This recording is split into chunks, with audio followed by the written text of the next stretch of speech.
राहुल गांधीने स्वतः दिलं या वयात। काँग्रेसच्या सर्व काँग्रेस पार्टीमध्ये असणाऱ्या सर्व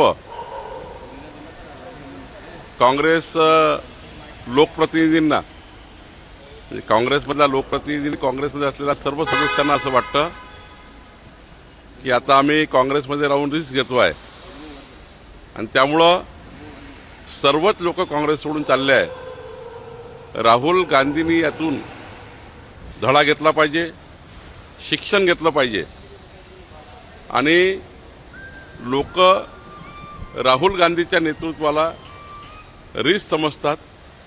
राहुल गांधीचं नेतृत्व म्हणजे काँग्रेसला मातीमोल करणारं नेतृत्व आहे।